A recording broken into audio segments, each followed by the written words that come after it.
In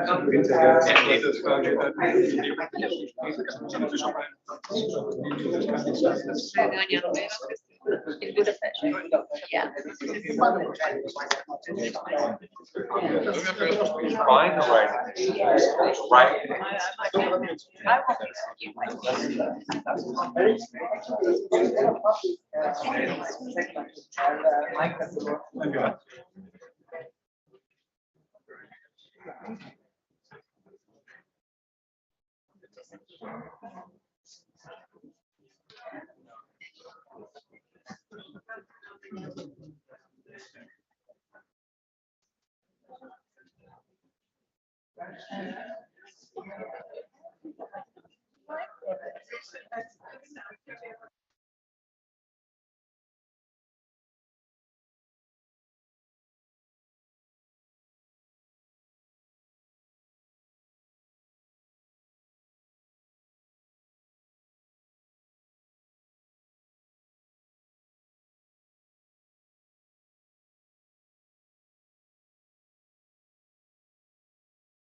So, good afternoon, everybody, and welcome to this afternoon's event. This is the opening panel, and then we continue for tomorrow.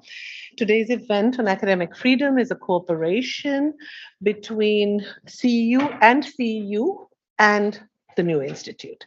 So it's a CEU private university, as it's called, CEU-PU Vienna, and the Democracy Institute, which is a part of CEU, located in Budapest, in our beautiful buildings, which many of you know, and the New Institute, which has apparently very beautiful new buildings, which we are yet to visit in Hamburg.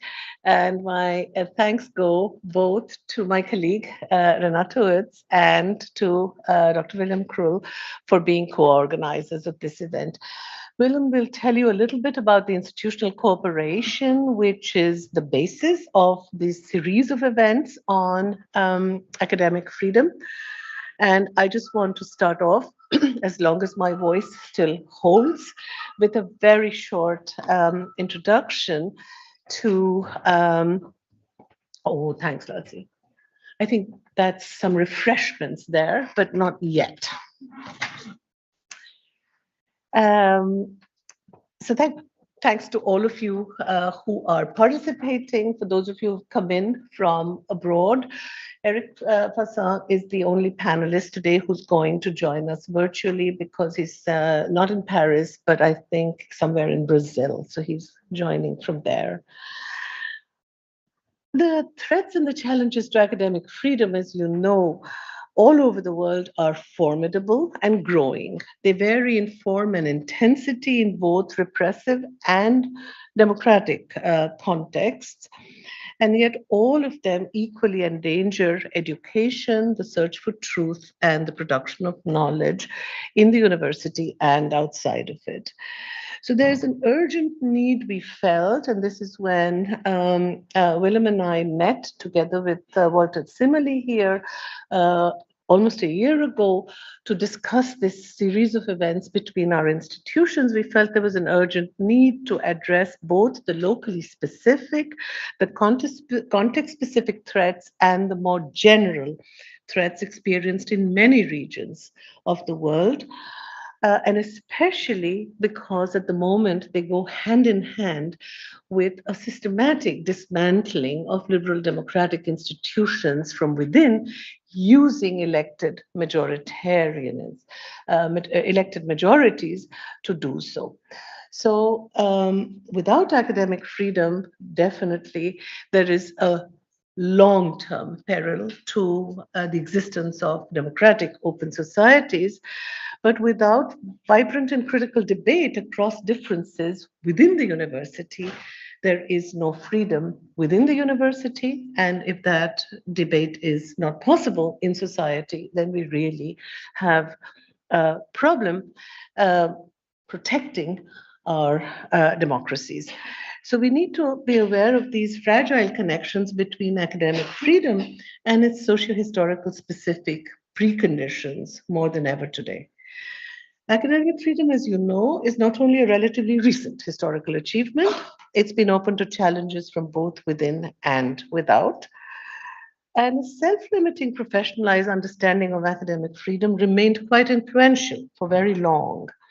The professionally non-restricted notion of academic freedom at large is a much more recent one.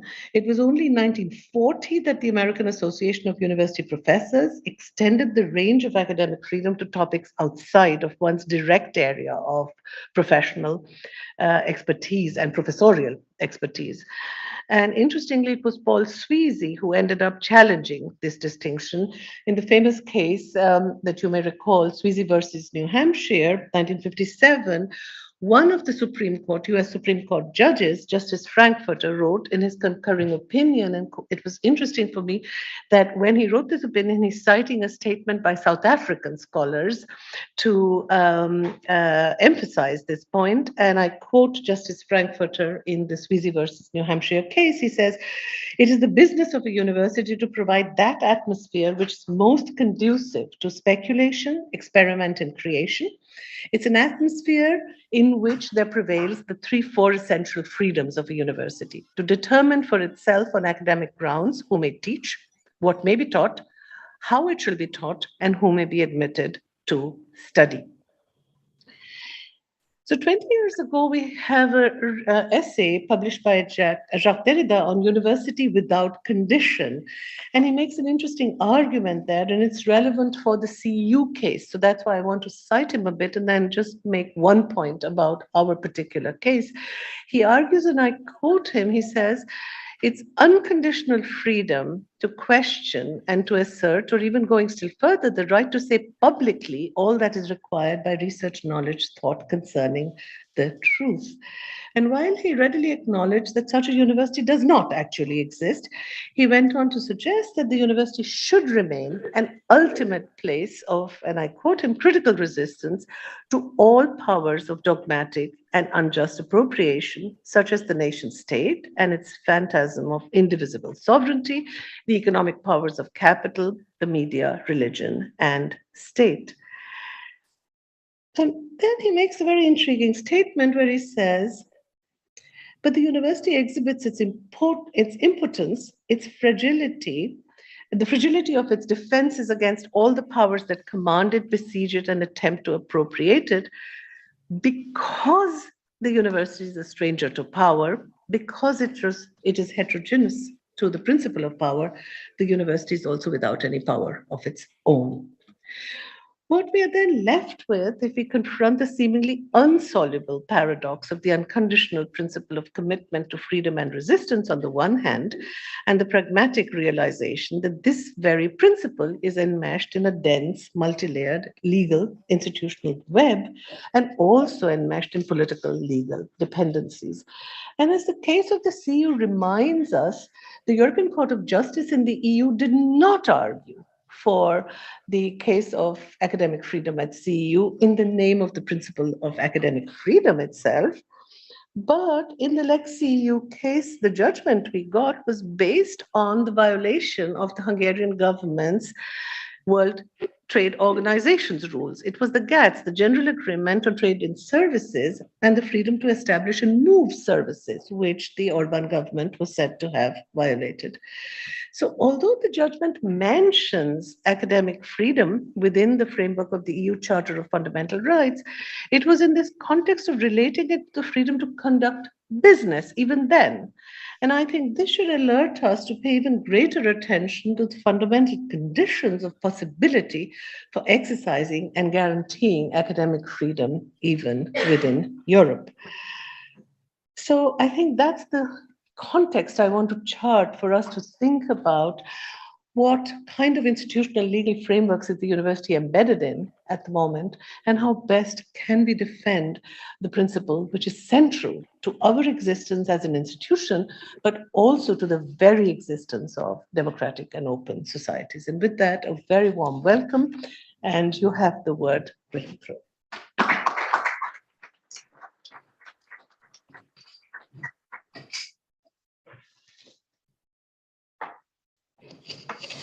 Well, dear Shalini, dear Renata, distinguished colleagues, ladies and gentlemen, it's a pleasure and an honor for me to welcome you also on behalf of the new institute that is meant to become, I should say, an institute of advanced study and a platform for change. And as some of you may have seen, one of our programs is also called The Future of Democracy. And in that framework, let's say, I do hope that we will, although the topic itself is, as far as the circumstances of CEU, but many other institutions are concerned, rather unpleasant, that we nevertheless will enjoy the analyses and, let's say, sharing ideas for coping with the situation after all.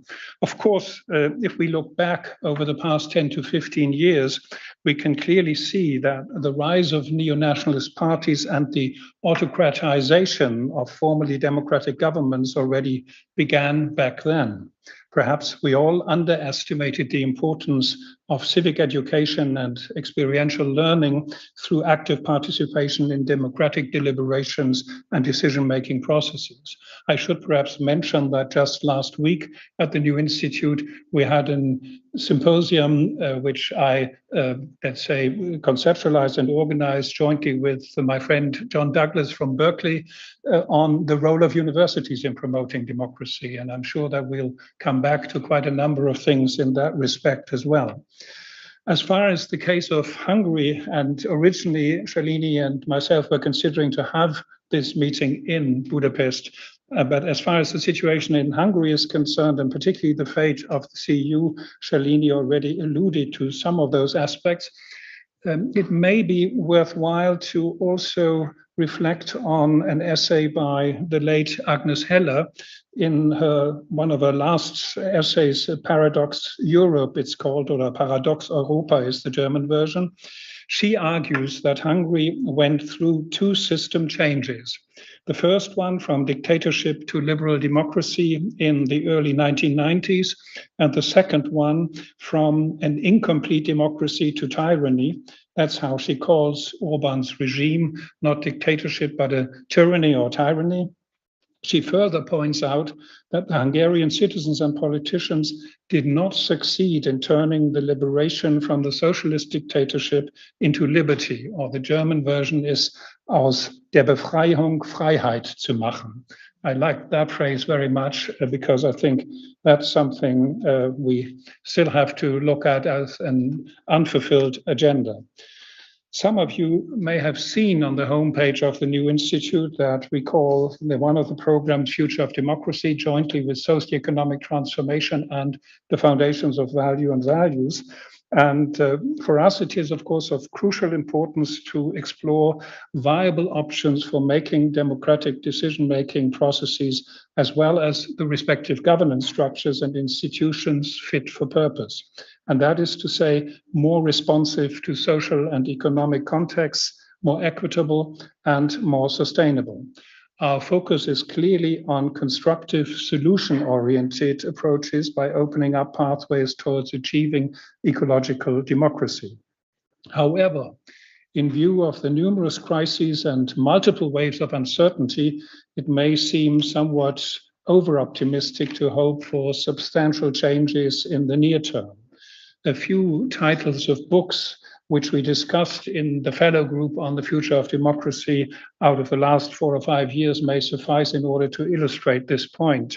For instance, How Democracy Ends by David Runciman, but also How Democracies Die by Steve Levitsky and Daniel Ziblatt.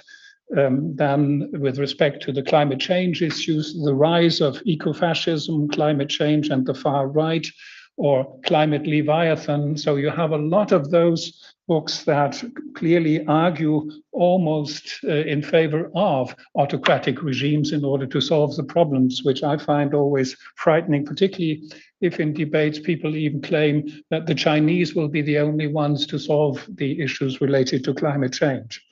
But I hope that we probably all agree that in many respects, the current state of democracies we live in is flawed with asymmetries, with insufficient separation of powers, short-term thinking and decision-making, as well as a clear lack of transparency and opportunities for powerful citizen participation. To my mind, this is succinctly expressed in the title of another book written by Astra Taylor, Democracy May Not Exist, but We'll Miss It When It's Gone. It would be much too easy to deal with the current challenges facing democracy by just looking at the present day array of conflicts and crises. Their roots go back a long time. And although several researchers have been warning us for a while about neo-nationalist, autocratic, and severe threats to our pluralist way of living, we did not really pay attention to them. On the contrary, even in our universities, we all too often have fallen victim to neoliberal and technocratic modes of thinking. Already 12 years ago, Martha Nussbaum, in her book Not for Profit, Why Democracy Needs the Humanities, emphasized the inappropriateness of higher education and research policies that solely prioritize technological progress and economic productivity.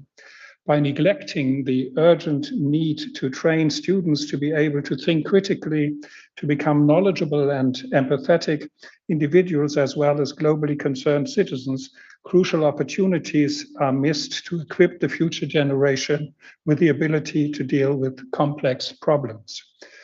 Martha Nussbaum's attempt at making educational leaders aware of the dangerous path we are on and arguing in favor of reconnecting higher education and the humanities resonates well with the vision of the new institute and its fellowship-based approach. As a result of the collective work of the first cohort of fellows in our program Foundations of Value and Values, a booklet will be published in a few weeks, and as of today, it's online available. The title is Towards a New Enlightenment, the Case for Future-Oriented Humanities. And it strongly emphasizes the need for making better use of the integrative capacity of the humanities, in particular when it comes to bringing about systemic change. This clearly requires a change of perspectives, not only within academia, but also in respective ecosystems of knowledge production at large. The prevailing perception of widely decoupled knowledge domains needs to be changed, last but not least, in view of the multiple interwoven crises we are confronted with.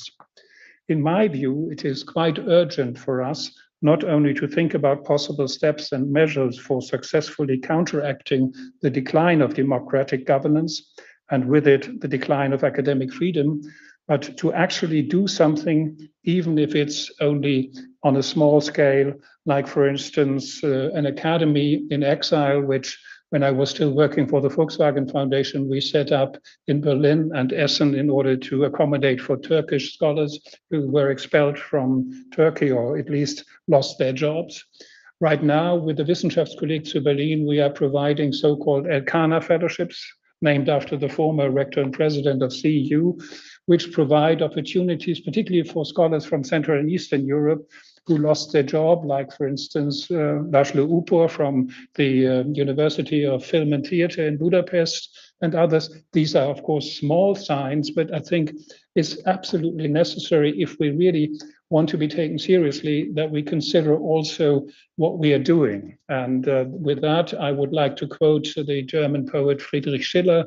He once wrote in Die Braut von Messina, in German, wo die Tat nicht spricht, da wird das Wort nicht viel helfen. If what we are doing does not speak for itself, then words won't be of any help either. And with that, I should just like to stop here. Thank you all for coming, and I look forward to our deliberations. Thank you very much.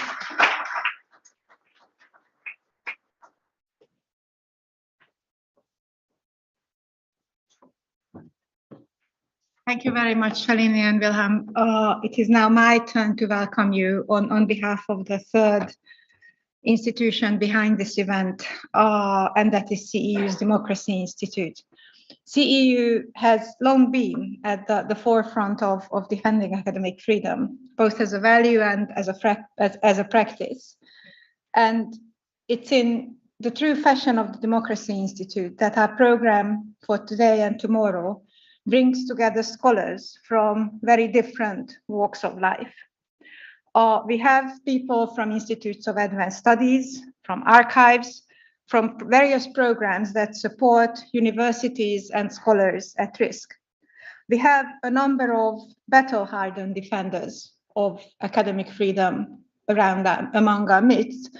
I would be remiss not to mention that all of CEU's leadership who have steered the course of the attack on the university in Hungary are now in the room. Thank you very much for taking the time to join us. Some of us in the room are scholars in exile, and all of us are coming from contexts where governments find it absolutely acceptable to routinely rush out at universities and their citizens. It's really heartwarming to associate ourselves with high ideals, because solidarity and fraternity sound extremely noble. But it also suggests that we are in a pretty serious pickle. And this is something that was put by no one else than Michael Ignatieff himself at a conference on academic freedom in Budapest back in the day. So let me just read out a few sentences by Michael, because I think it will just set the tone about right. So here it goes.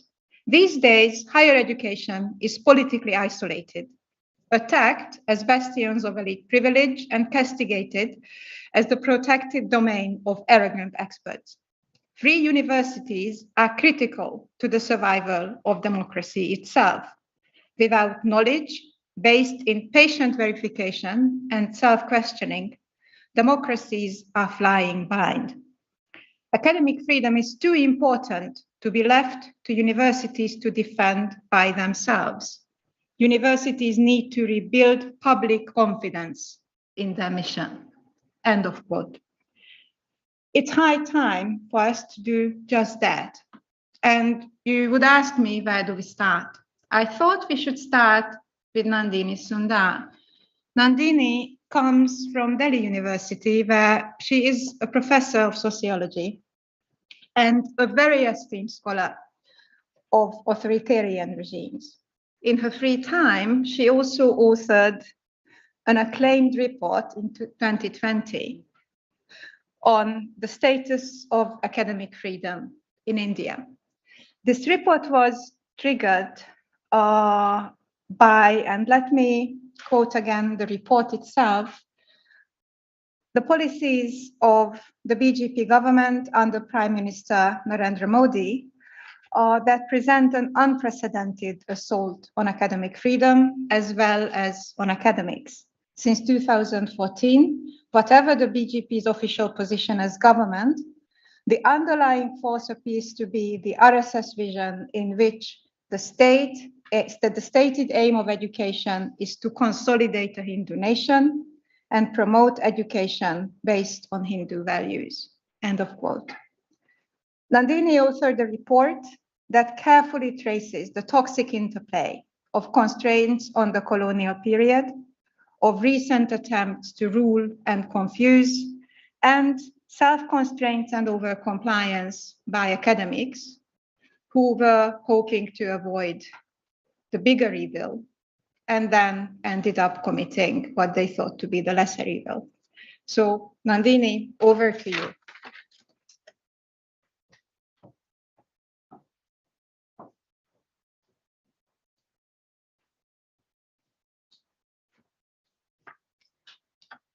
Thank you, Professor Andrea, Professor Krull, Professor Woods. It's really an honor and a pleasure to be here and to be part of this discussion on academic freedom.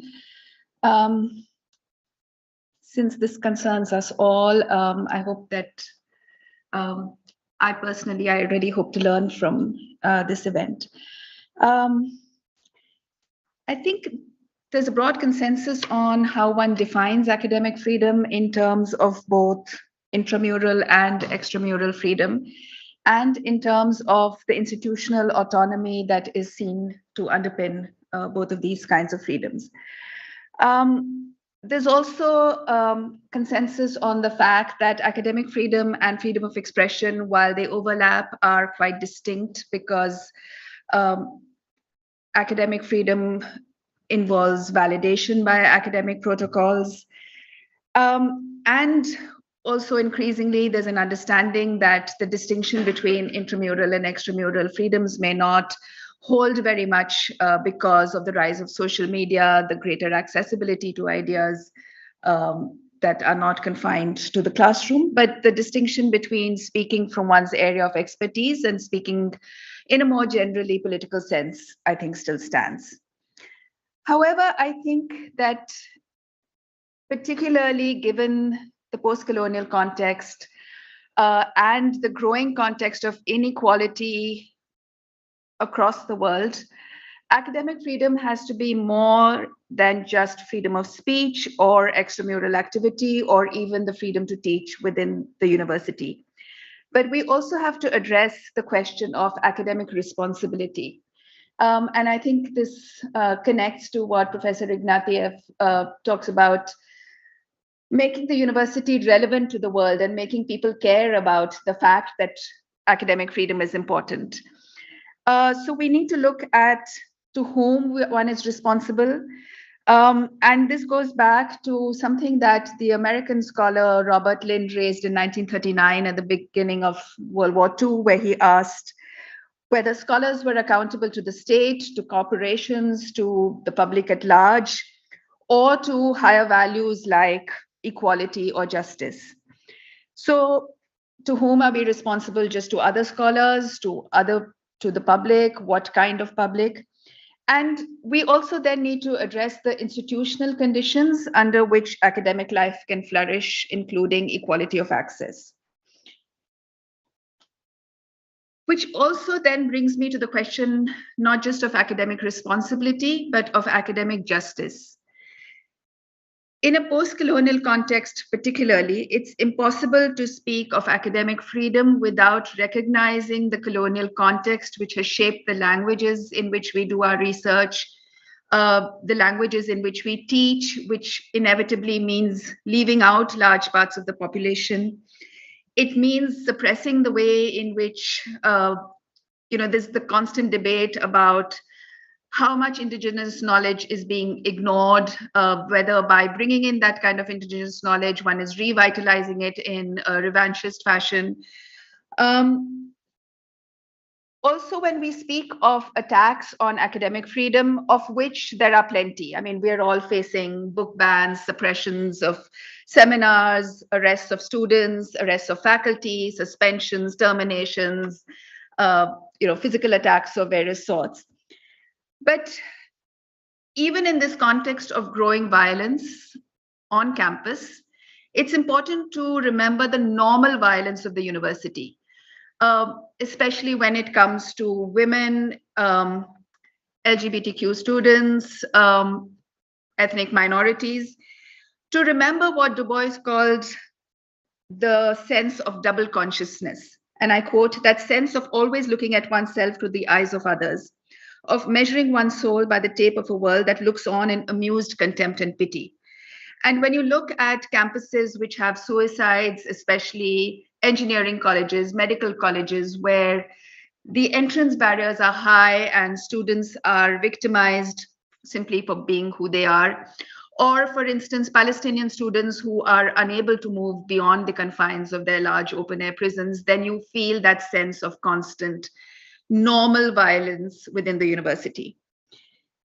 Academic justice goes beyond the question of social justice, however, or greater representation, or even decolonizing the curriculum, to emphasize the link between equality, freedom, and knowledge within scholarship and within academic institutions.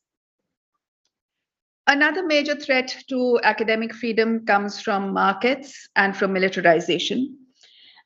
from questions of precarity. If you're a temporary or an ad hoc faculty member, you don't have academic freedom. So, it's very difficult. I mean, it makes no sense even to talk about academic freedom in that context when precarity is a global crisis.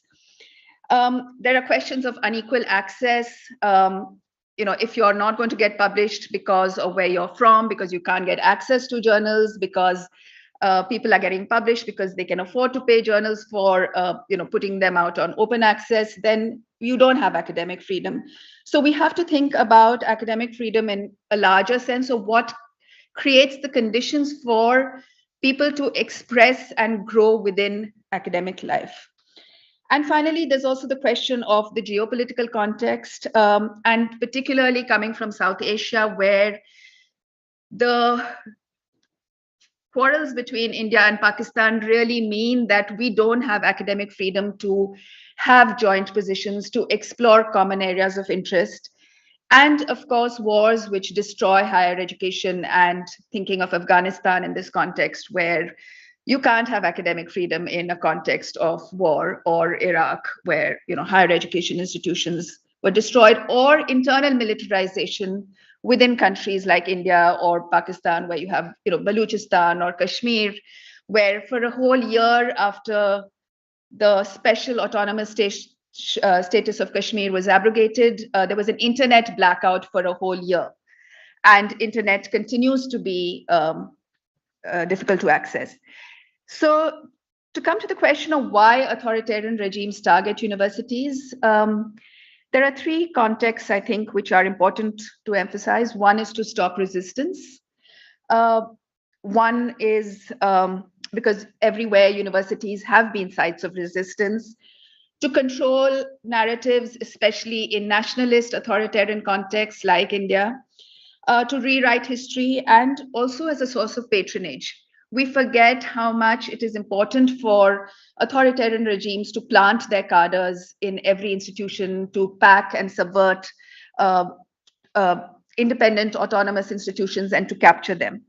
And really what this involves is changing the meaning of universities to see them primarily as training centers for a neoliberal economy, or vehicles for a national historical and cultural narrative, as against sites of inquiry or cosmopolitanism.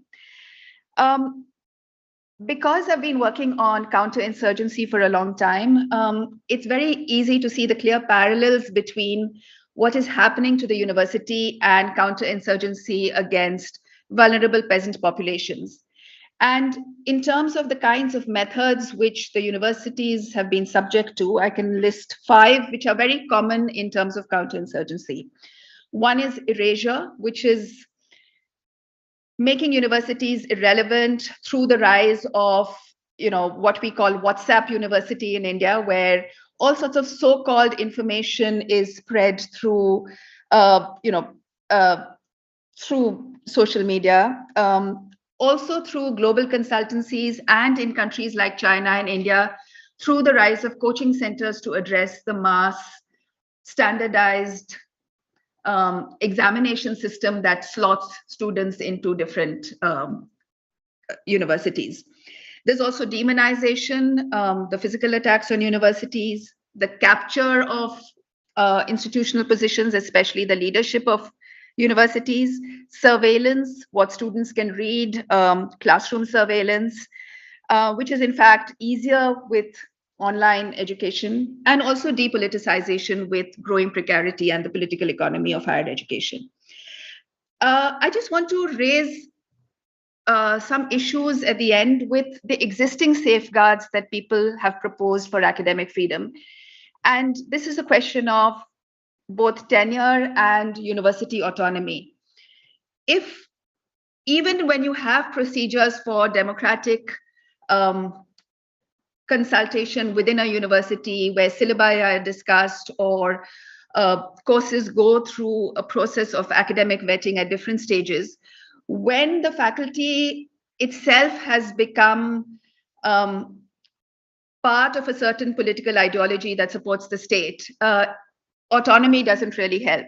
So you can have all the procedures that satisfy the conventions of the university, including in recruitment, but the spirit of academic freedom is completely lost. And we also see, as part of these authoritarian regimes, the promotion of a certain fascist intellectual, the idea of who gets legitimacy, what kinds of thought is promoted. And finally, I want to end with the question of whether there can be an intellectual response to fascism or authoritarianism, especially when that authoritarian mode of government is so deeply mediated, is so visceral, is so part of a substratum of new technocratic imaginaries of the media, where you can't have a rational argument because there is no rational argument. And given that universities are engaging in ideas and thoughts, perhaps this is really not the way to engage with the wider public. So the traditional academic practices like the seminar, the classroom, the research paper, perhaps is not the site where we can engage with the wider context of authoritarianism. So where does this leave the university then in making itself relevant in this larger context? Thank you.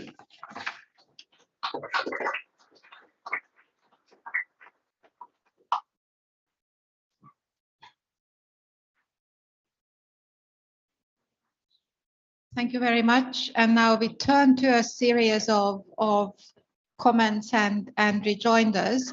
The first one is by Michael Ignatieff, who of course doesn't need introduction at CEU. So the former president and rector on academic freedom, again in our midst. Michael.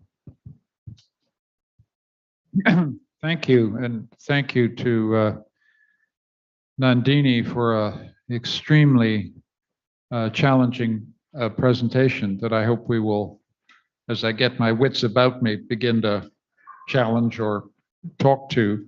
A few thoughts about academic freedom definitionally. I mean, I think it's important always to be clear about what academic freedom is not. Academic freedom is not the privilege of tenured academics. It's not a privilege at all.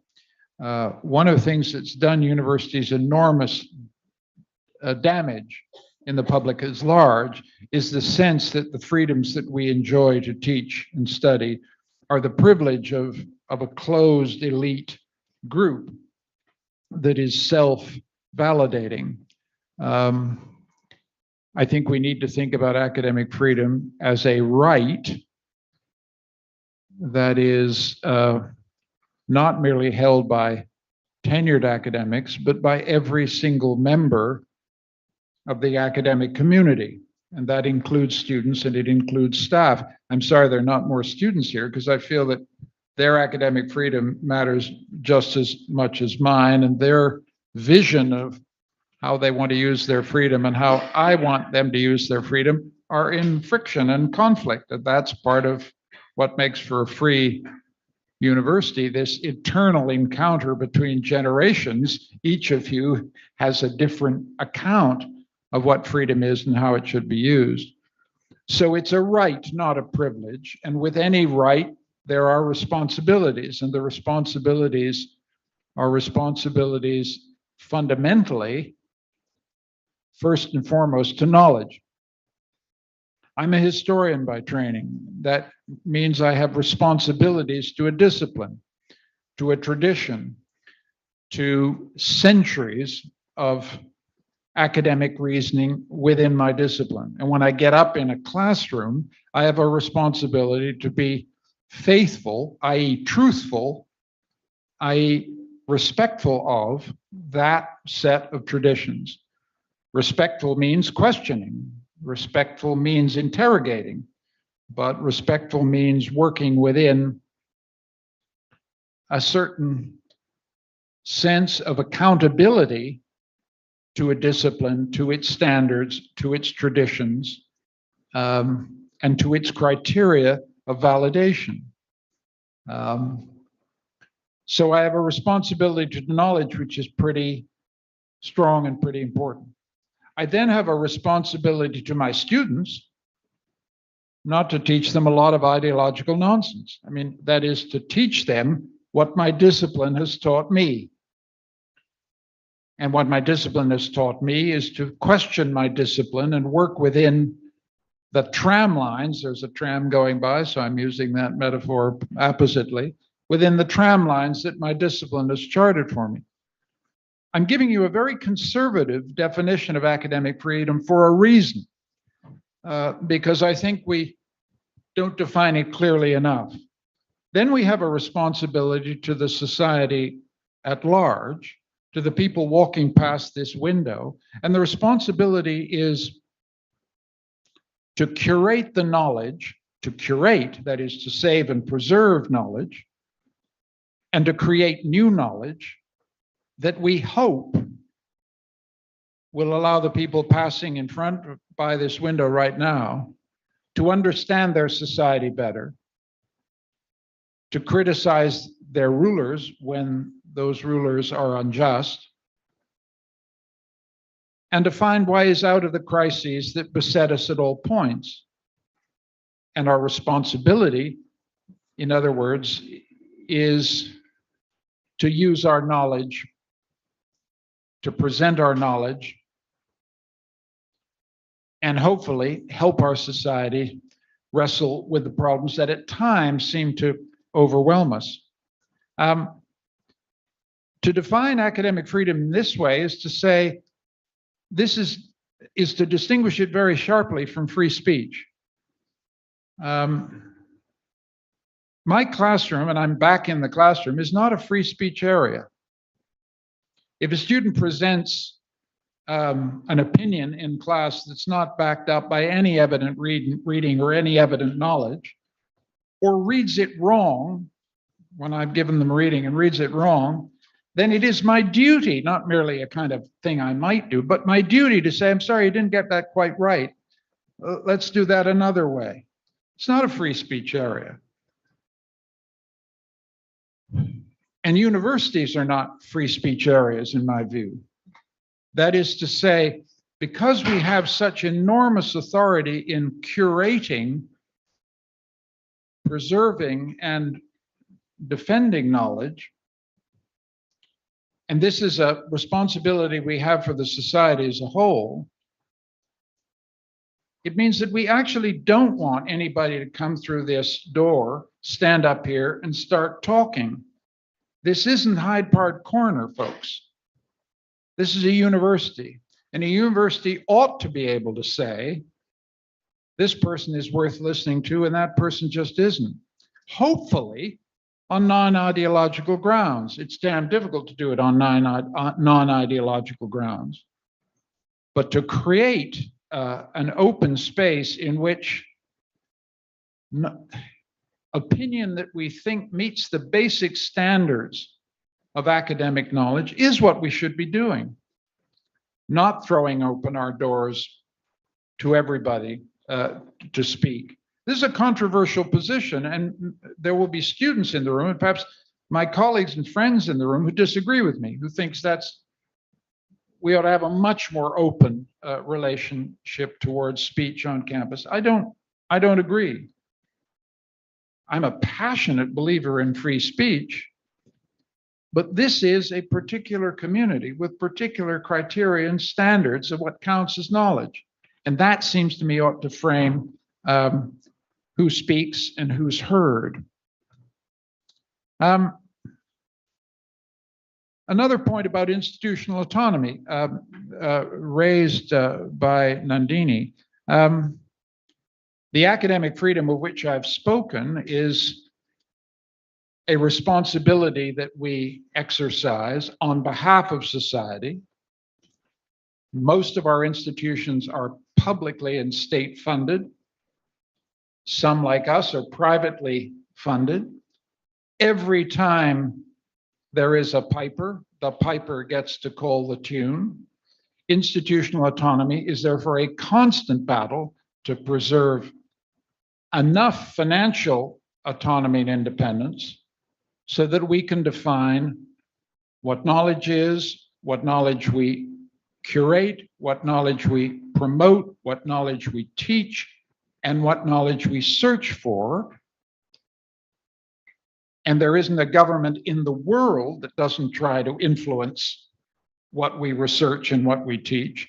There isn't a private corporation in the world that when they give us a grant doesn't seek us to get us to do what they want as opposed to what we want. And every university administrator in the world who actually cares about institutional autonomy says, thank you very much. Here are the conditions under which we will accept your generosity, or here are the conditions under which we will work.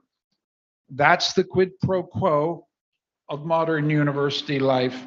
And so we need university administrators who understand what academic autonomy is. And that means sometimes saying no, won't take the money. Won't take the money. I've been there. You don't take the money if there's strings attached. That's what defending academic freedom actually means at the front line. One of the things that in order to frame this discussion, we need to remember is instead of thinking as universities as poor, embattled, struggling institutions fighting against powers stronger than us, we need to think completely differently about this. Universities are among the most powerful and important institutions in every society, increasingly so because of the ways in which we credential knowledge and we train elites. Because we have that power, of course, governments push us around. Of course, corporations want the prestige of our research and hopefully some control over what we research. Of course, Viktor Orban wants to grab hold of CEU and throw it onto the street. Of course, because we challenge the monopoly of cultural power, intellectual power, which he needs to get hold of in order to consolidate a single power, single party authoritarian state. And we need to remember and understand more dispassionately just how powerful we are. That's why academic freedom is in danger, because we're powerful, because we're important, and because we go up against the interests of people like Viktor Orban and many others. We also need to remember that we're having a very privileged conversation. About half of the population of the world at university at this moment, as we speak, have no academic freedom at all. Think about China. There's a lot of people, a lot of universities, and not one student in any of those institutions can be privy to the kind of discussion we're having today. And one of the issues that we need to understand as well about academic freedom, and this has been brought home to us at CU very painfully, is that the authoritarian pressure on academic freedom is not just occurring in Egypt or in China or in Afghanistan or in Turkey or in Iran. In a globalized educational environment, we need to remember that all of our foreign students are subject to the invigilation of the security services of the countries from which they originate. And if you think I'm getting a little carried away, you haven't followed what happened to us. We had an anthropology student from Egypt who put up opinions on Facebook in Vienna that expressed some criticism of the Sisi regime. When he went back to Cairo to see his mom and dad, he got put in the slammer. He was in the slammer for 18 months for comments made on a Facebook page in Vienna. Ask yourself how many Chinese students, and there are hundreds of thousands of them across Western universities, are truly free when they enter our classrooms. I've had Chinese students say to me, I have to be careful what I say because I'm not sure what my fellow Chinese students will report to the authorities back home. This is the 21st century context of academic freedom that we need to be keenly aware of, because it means we need to support our foreign students in ways that I don't think we've even begun to think about. And then two final comments. I said earlier that we need to remember just how powerful we are and use our authority wisely and responsibly as curators of knowledge, as trainers of the young, as creators of new knowledge. But we also need to remember how old we are. I was in Padua last week. Padua is a university celebrating its 800th anniversary. I'm pretty conscious of that because our university is only celebrating our 30th anniversary, and we think we're very, very venerable. Padua was formed by a bunch of faculty and students who were fed up with the church's control of the university in Bologna, left Bologna to come to Padua, a free city, to set up a free university. Boy, did I feel a deep connection with that story. I think it's important historically to remember that universities are among the oldest self-governing institutions in the world, the community of scholars.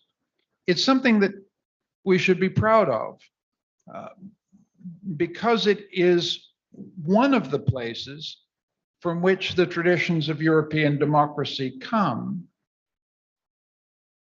Our understanding of democracy, that it's simply majority rule balanced by minority rights, I think always misses out the sense in which democracy also means self-governing institutions, free to set their own agendas, free to set their own scholarly and academic priorities. Montesquieu called us les corps intermédiaires. And the idea that self-governing institutions are a cornerstone of what we understand democracy to be changes, I think, how we relate to the challenge of democracy in the 21st century. We're not observers of this struggle, though we are. The Democracy Institute is making very useful observations and researches on this subject. We are democracy.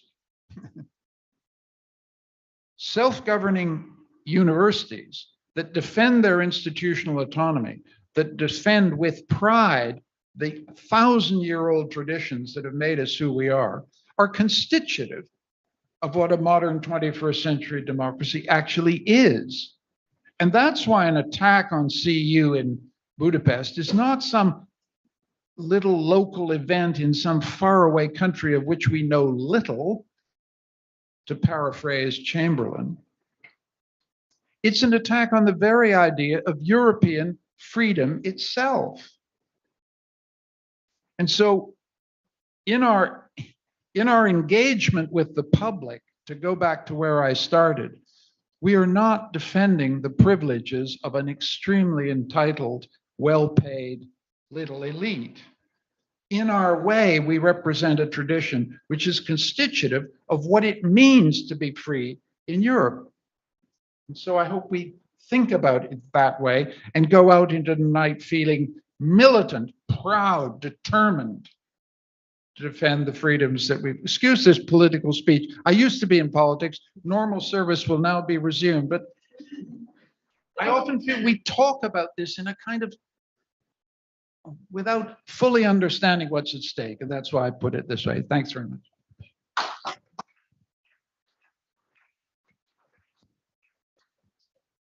Thank you very much, Michael. I mean, what of course you talked about when you talked about our vulnerability, or of stemming from globalization, is extremely important here, because global universities are not only self-governing but also self-censoring institutions. There is enormous empirical evidence, first gathered in Australia and then most recently in the UK by Freedom House, on the impact of the presence of Chinese students in the classroom, where without any kind of central direction or directive, individual faculty members feel the need to self-censor in the most mundane, ordinary ways, exactly in the manner that was also documented by Nandini's report. So this particular vulnerability of how self-government comes with self-imposed constraints and self-censorship is an extremely important new dimension that we should be mindful of. Now, on this panel, we have a person who knows the ways of power, big power, intimately well. And let me turn to Alexander Atkind, who joined CEU after a very long tenure in Florence at the EUI. And in his free time, so some people write reports, other people engage in new ways of knowledge production in the middle of crisis and look for resources of intellectual renewal. So among many of his other academic achievements, one of the biggest non-academic achievements of Alexander is being among the founders of the University for New Europe, which is an academic solidarity initiative supporting scholars and students from Ukraine and also dissident scholars and students from Russia and Belarus. So Alexander, over to you. Well, thank you so much for having me here. You hear me? Hello? No? Yes? No. Yes? Yes? Yes. Well, thanks a lot for having me here. I couldn't imagine a better start for my public and pedagogical activity here. This is really the first time that I'm speaking in this world. I would like, I'm a historian of Russia mainly, and now I will be teaching international relations in the context of the Russian war in Ukraine. So I was thinking about giving you a very kind of close to earth account of what's going on with academic freedoms in Russia nowadays. Of course, talking about academic freedom during the war is a challenging or maybe senseless exercise for many moments of history. What I'll be talking mostly will be the pre-war period, what was going on and what was going on, what developed the situation in which this war could actually happen. And that story, of course, one could start it very early. I would start it in 2003 when Russia joined the Bologna process, which involved the restructuring of higher education programs according to European standards. How the Russian bureaucrats understood that process was quite peculiar. There was a very strong emphasis on quantitative, bibliometrical practices of governance. In the best universities of Russia, the salaries of the academics, of the professors, were arithmetically connected to their English language publications. So publications in English were encouraged to the extent that the salaries were directly connected to the publications in English during the previous year. It was way more complex than that. And in the High School of Economics in Moscow, they used a formula like an equation, which included 18 members, like a summation of 18 different indicators of publishing and conference activity. And then there was a special office, which I'm sure involves more than 18 people, bureaucrats, who were sort of calculating the salaries for all the academic staff according to this formula. The government accepted in 2012, launched it was called the Project 5 to 100, which basically meant to select the best performing Russian universities all over Russia, including also, from Moscow to Siberia, and to give them serious money. Actually, more than $1 billion was disbursed through about something like a decade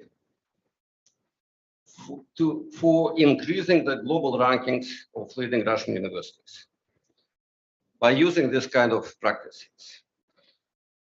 The multi-year program was a recognized failure. In 2021, right before the war, the accounts chamber of the Russian parliament, the chief Russian auditor, concluded that not a single Russian university had made it into the top 100. In the meantime, the auditors and also the newspapers, because in fact the freedom of expression in Russia is much higher and broader than academic freedom. Newspapers could actually publish this stuff.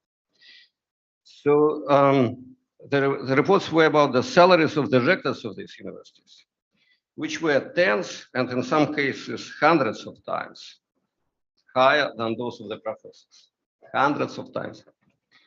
And there were numbers published. They were never refuted.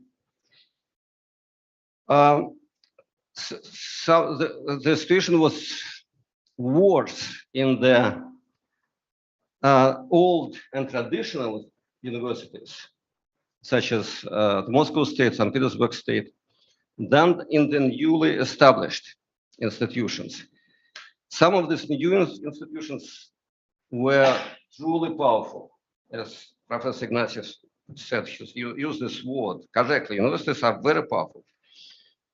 Some of these really newly established institutions, which were like 15 or 20 years old, such as the Higher School of Economics in Moscow, which became one of the biggest landowners in Moscow, or the so-called Presidential Academy, also located in Moscow, which had 55 provincial branches and boasted credibly that it grew into the biggest university in Europe by the number of students and offices.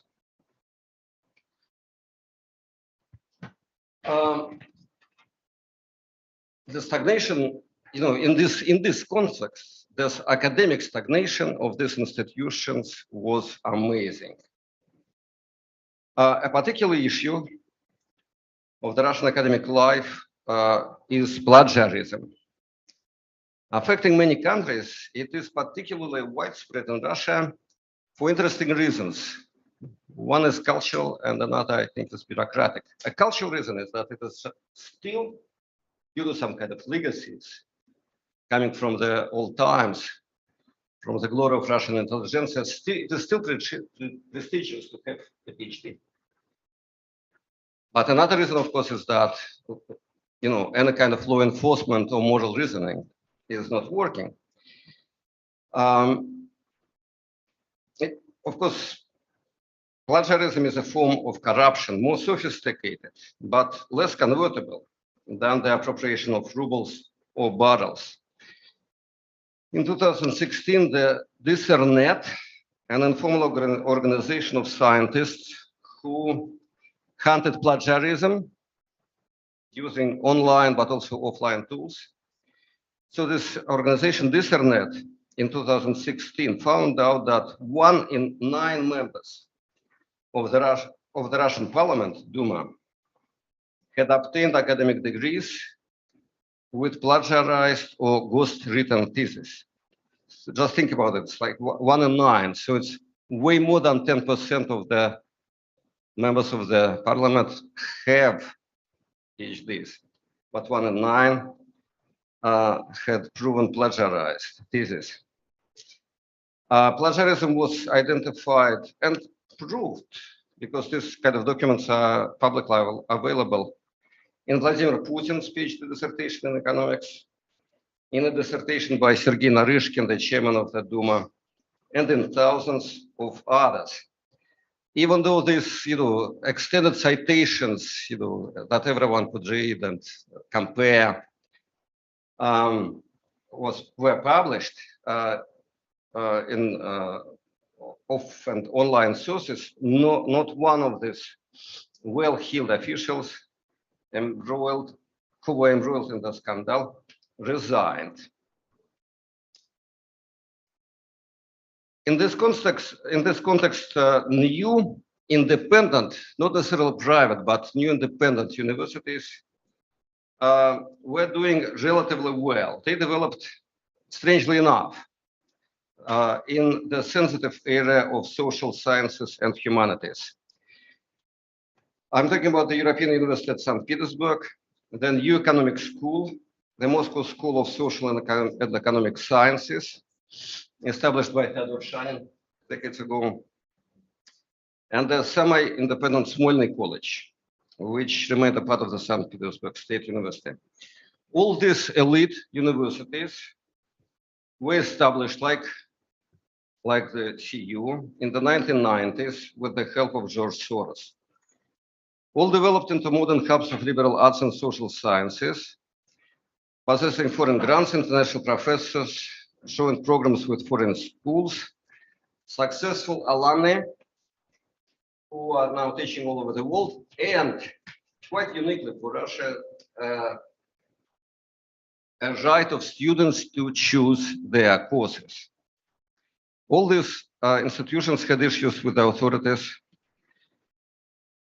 who actually, and these issues, interestingly enough, started the issues with universities, started in some cases earlier than similar issues or similar persecutions of the independent newspapers. Or nowadays it came to individual intellectuals, the so-called foreign agents. It's like the officials had been testing their growing anti-intellectualism upon universities first, and they were kind of applying it to other segments of the public sphere. The European University at St. Petersburg was closed twice, first in 2008 and again in 2017, but was reopened following intense struggle. The director of the New Economic School, Sergei Guriev, fled Russia for Paris in 2013. As a political emigre, he's now serving as a provost of Sciences Po. Director of the Shanin School of Social and Economic Sciences, Sergei Zuev, was arrested in October 2021. He's still under home arrest. Director of the Presidential Academy, the biggest one in Europe, Vladimir Mao, was arrested in July 2022, and he's now on some kind of conditional relief, and he resumed his duties as the rector of the university. But the court has not happened. The charges have not been withdrawn. Another very particular story occurred to the Smolny College, which was established in collaboration with Barth College in New York about 2 decades ago. It was the liberal program, the program in liberal arts and sciences of this college was cancelled, and the Prosecutor General of Russia declared Barth College, the partner of Smolny College, a threat, I quote, a threat to the fundamentals of the constitutional order and security of the Russian Federation. So, why we're talking about academic freedom in philosophical, but also in a very specific political terms. In Central and Eastern Europe, we are not really coming to this bureaucratic arrogance of this formulation, nothing close to that. What enriched the law enforcement agencies mostly, I think, is exactly the aspect of the pedagogical process that they understand, meaning the fundamentals of liberal education, meaning the right of students to choose their classes. And this elementary right has been cancelled in the Smolny College as well as in many other Russian educational institutions which tried to practice this elementary academic right. Who just reached the state universities as well? Yaroslav Kuzminov, the rector of the gigantic High School of Economics, had to resign about a year ago. In 2022, Russia officially left the Bologna process, which symbolically enough coincided in time with the launch of the war in Ukraine. A new era of military training, religious worship, and free-willing plagiarism dawned at Russian universities. Thank you.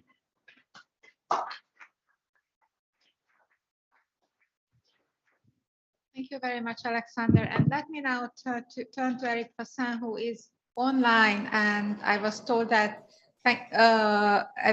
is eagerly waiting to join us. The CEU audience will probably know him from Shalini's Democracy in Question podcast, where you already did talk a fair bit about the rise of anti-intellectualism and anti-liberal sentiments in France. And if I understand, you are joining us from São Paulo, where a few years back, people driven by a sentiment against gender studies felt it adequate to burn an effigy of Judith Butler. So welcome in our midst.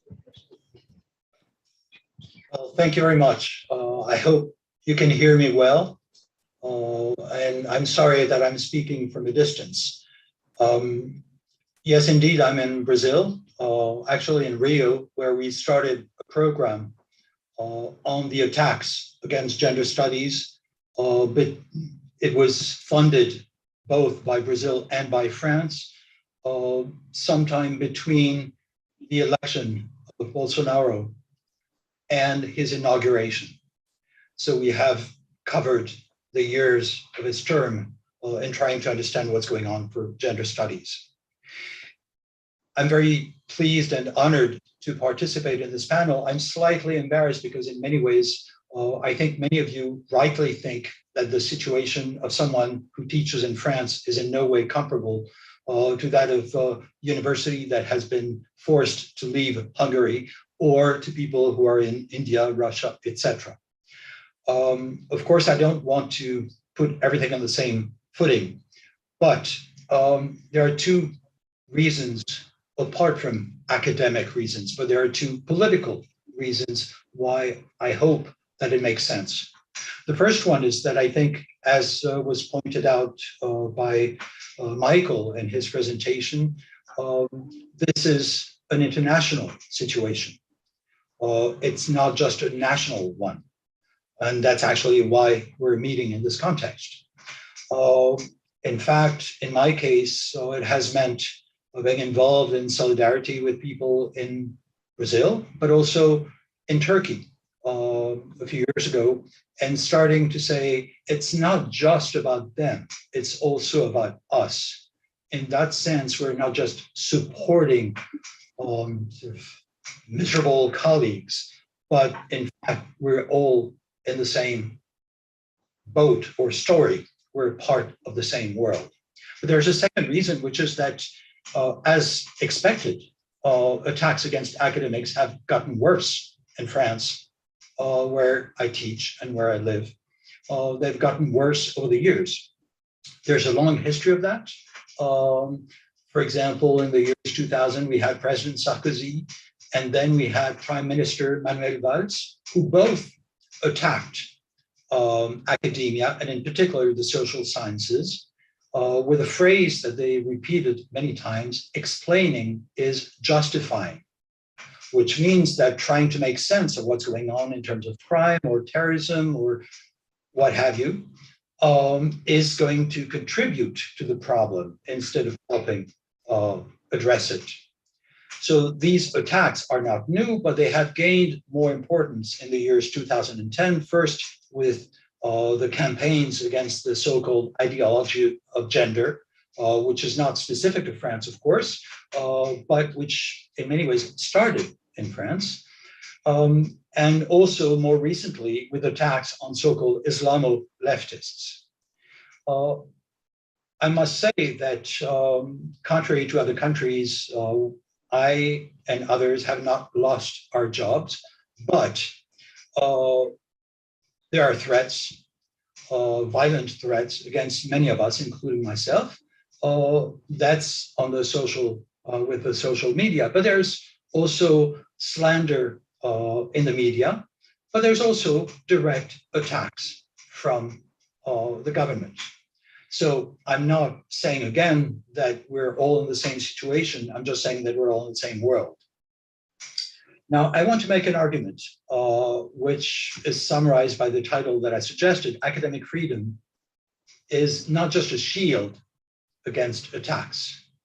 It is actually the reason why academics are under attack. Now, academic conversations about academic freedom usually go in one of two directions.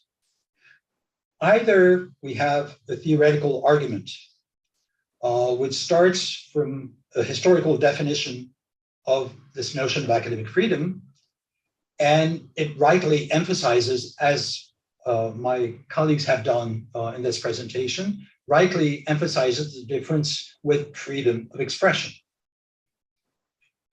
The second direction is social and political analysis of the attacks on academia,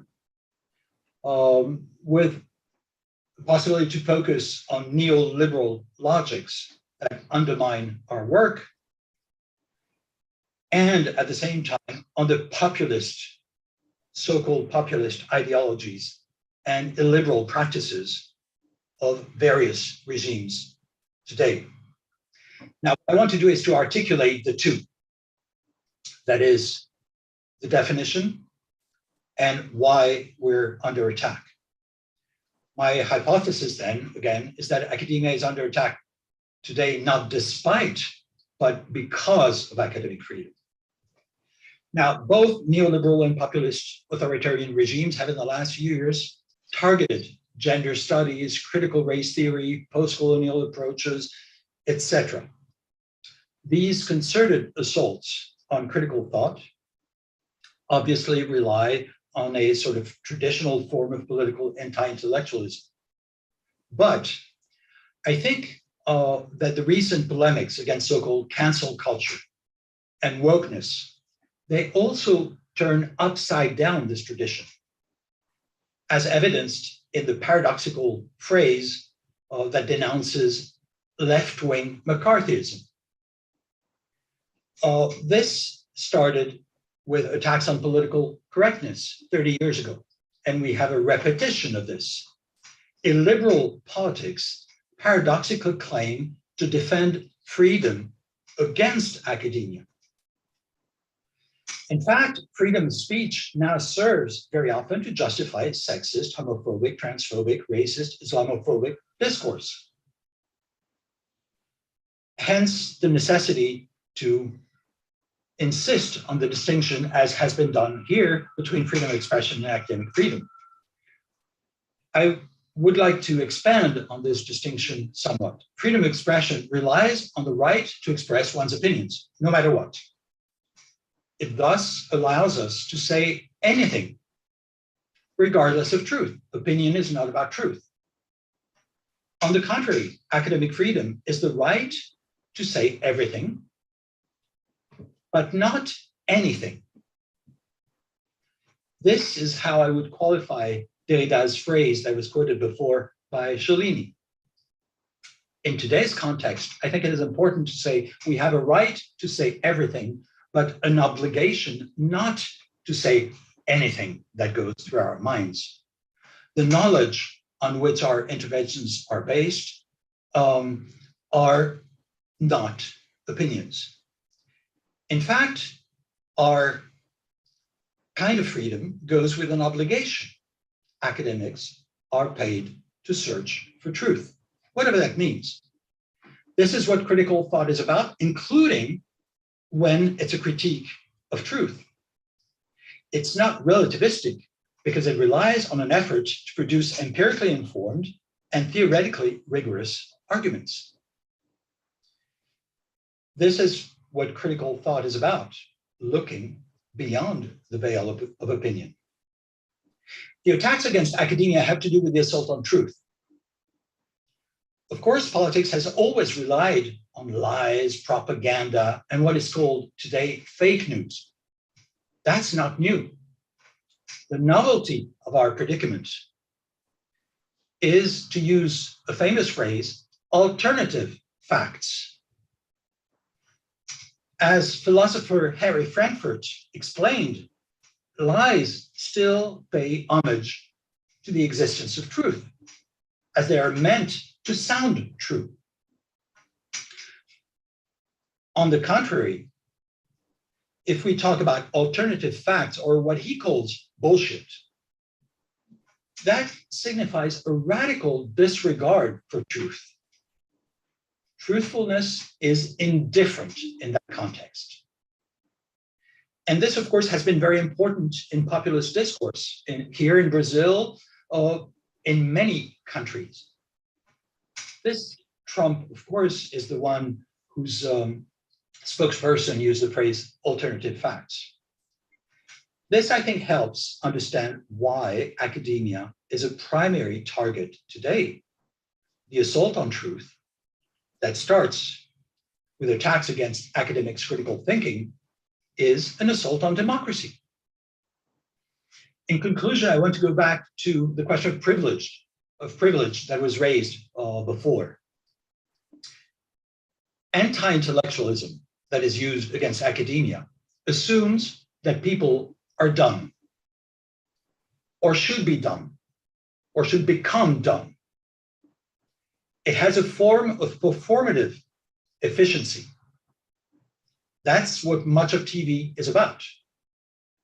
Dumbing down is a populist program, which is the opposite of a democratic program. On the contrary, academic work is educational work.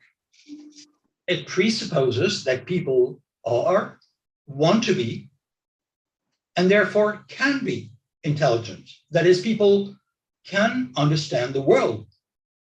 They have a great deal at stake in understanding what's going on, in thinking by themselves, in critical thinking. Now, this too can be performative. It's a democratic program. So our responsibility is anything but elitist. Illiberal regimes are condescending in assuming that people are stupid. Academics are democratic in believing that people desire to be smart. Thanks for your patience with my long distance presentation.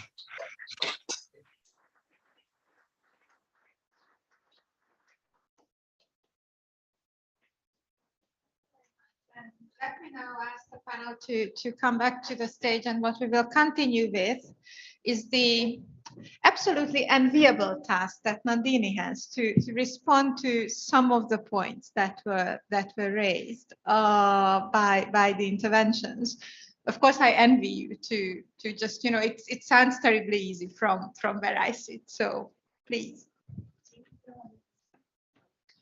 But I would like to press you on one particular point, which I think came up in all the presentations, and that is, how do you engage in a reasoned, rational, critical discourse with challenges that are either based on emotions or are performative, that deny the existence of truth or reason, that very often present a lethal challenge to the very existence of academics, scholars, and students, in a space that calls for the utter disregard for reasoned debate.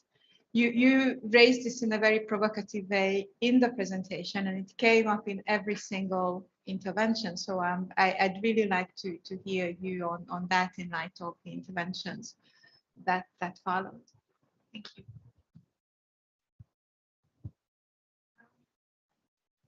Yeah, thank you. I think that question of how you address people who don't want to use the same evidentiary practices of reasoning, who are looking at alternative sources of information, and who are thereby rendering the university as a site of producing knowledge irrelevant while elevating other sources of information and other ways of expressing arguments is really, I think, critical. I think part of the problem is that the new class of people that we're, the authoritarian interlocutors, are not willing to engage. But that problem that the university doesn't have a monopoly over knowledge is a much longer, older problem. Because if you look at the kinds of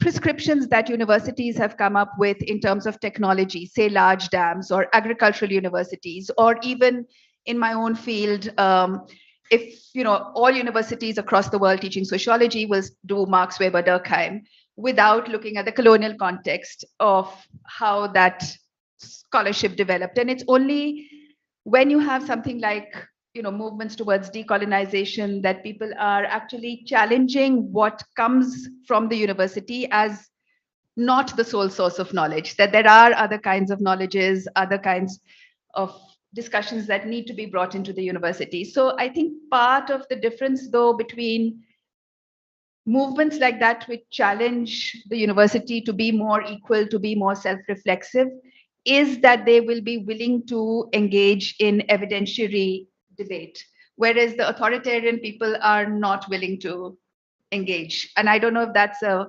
valid distinction, but I think perhaps that's one thing that we might develop. But I had a question for you about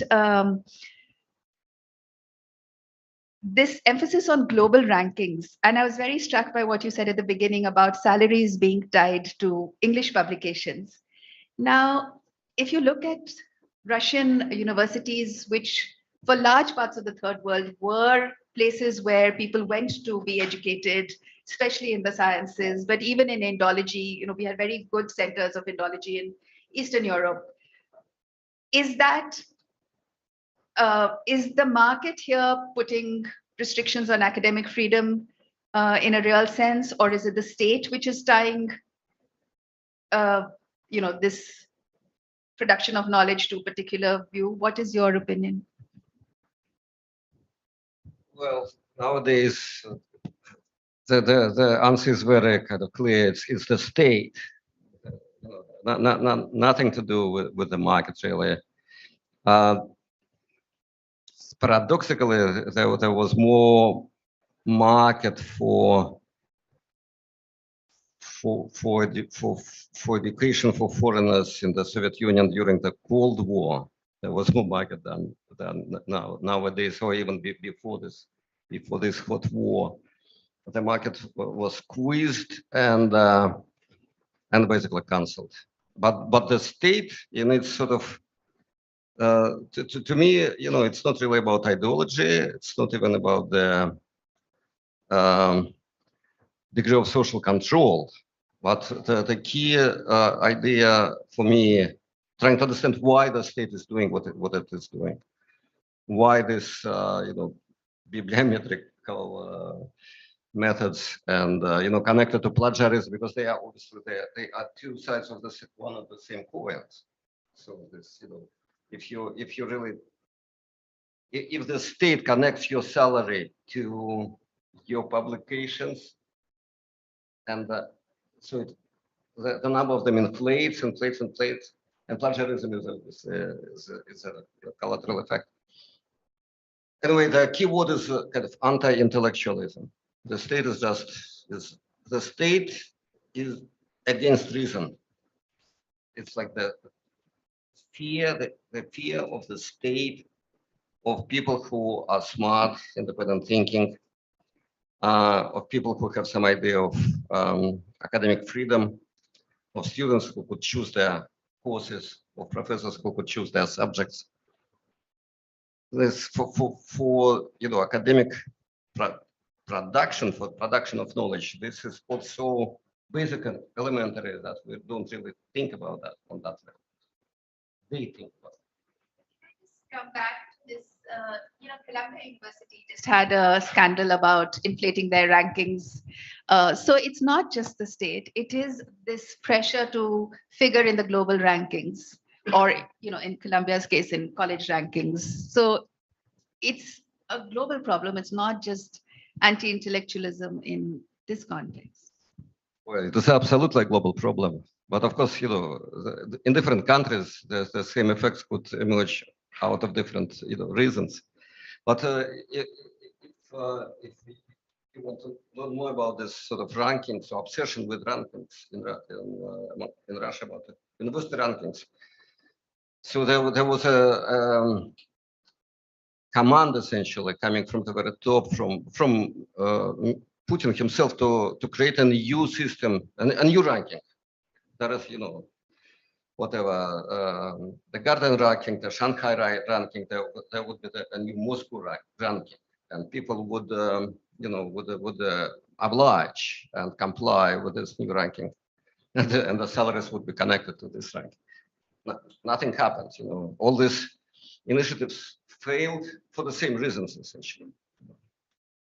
If you suppress reason, you cannot produce anything reasonable. Michael, and then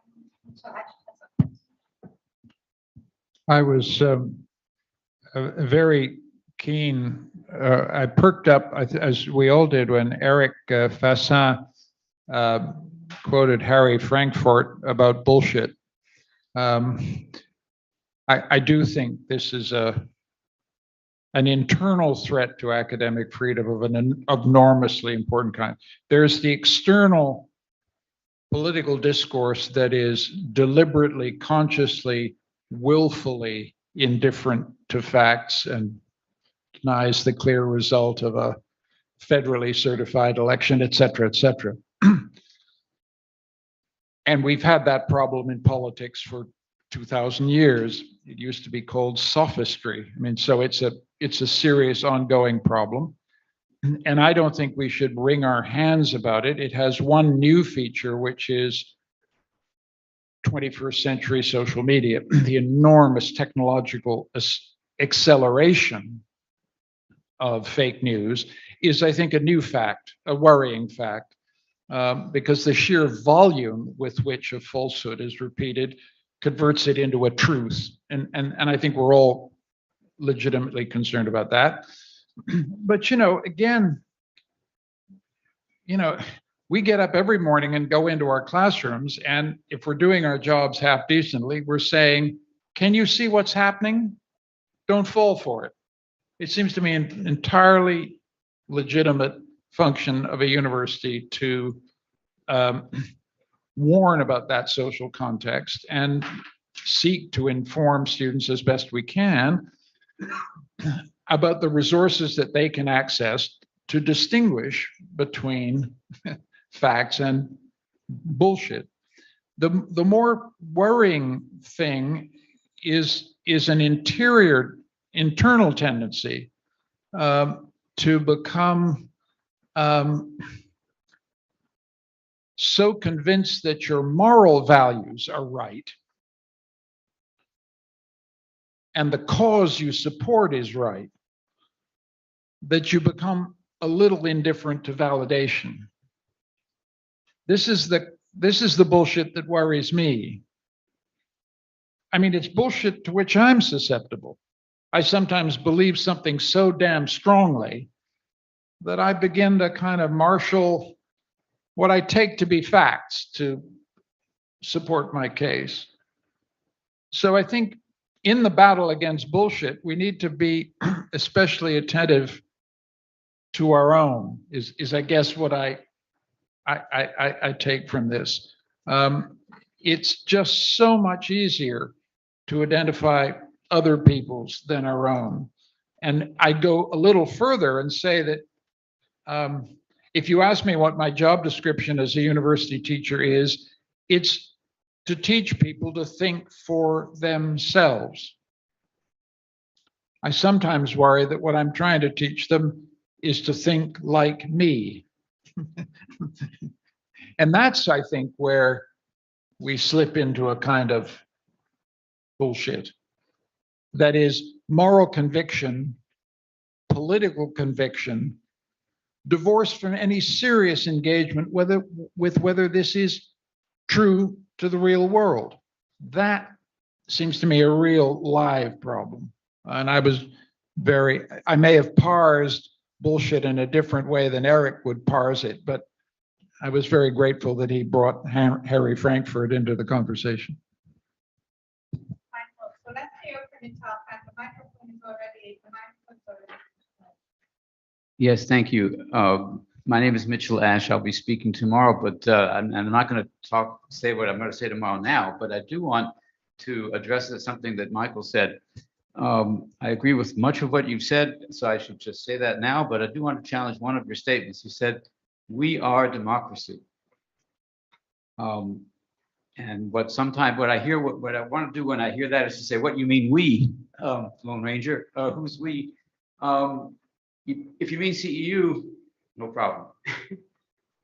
But I'll leave it to the CEU people to talk about that. I don't know anything about how CEU is governed, but I do want to say that that statement does not sit well with your claim that we should respect 800 years of tradition, because universities haven't been democracies in the past. They were corporations mostly, not like Dow Chemical, but in the sense of a corporate body of the professors. So the students had no voice, and people who had not yet become professors had no voice either, even though they had the right to teach. So they weren't democracies in the sense we would normally accept today. And that's important also historically, because after 1945, German professors praised this corporate system as democracy, as a way of getting people to ignore what they had done to collaborate with Nazis. I think it's important to remember this point.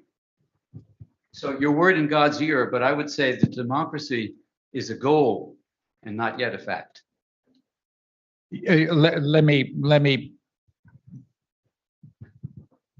take that as a critical but friendly amendment. I think you're absolutely right. What I meant to say is about here and now, not back 800. They were corporatists, they were closed, they were undemocratic.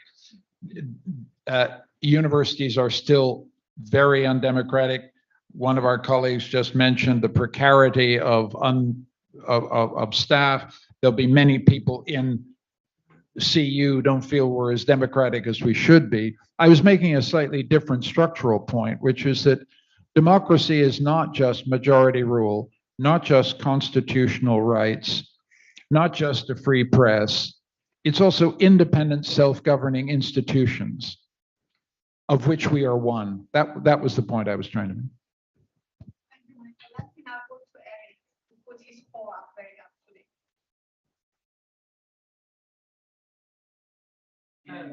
I think you have to tell him. We can't hear you. Let me go to Eric now. Thank you for putting your paw up, making it clear.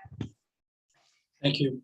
I just wanted to make a quick comment, which links Renata's first question with the discussion just now about democracy.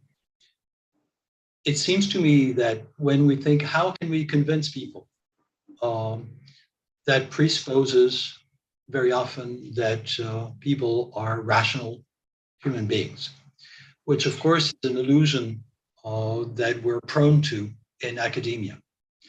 But I think we can phrase it somewhat differently. And this has to do with the fact that it's not so much that we're democratic institutions, but that we should try to make democracy desirable. So I think it's not that we convince people just because our arguments are sound. It's also basically because we're telling people would you prefer to identify as illiberal, populist, authoritarian regimes would like you to be, that is stupid, or would you prefer to be intelligent, that is try to think by yourself. And it's not just a problem for others. As we know, this is also a problem within academia. It's not just that there are people outside of academia who hesitate between the two options. I think that's very much the case in our walls.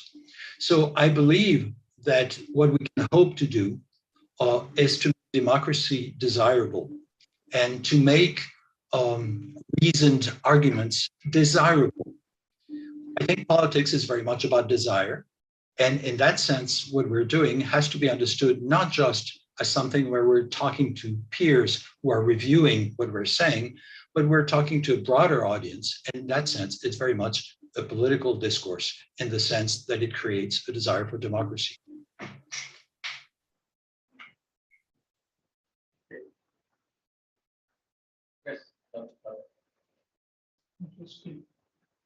Now, okay. Well, first, thank you for this panel. It's a very interesting one. I have a question to Eric. Well, first, hi, Eric.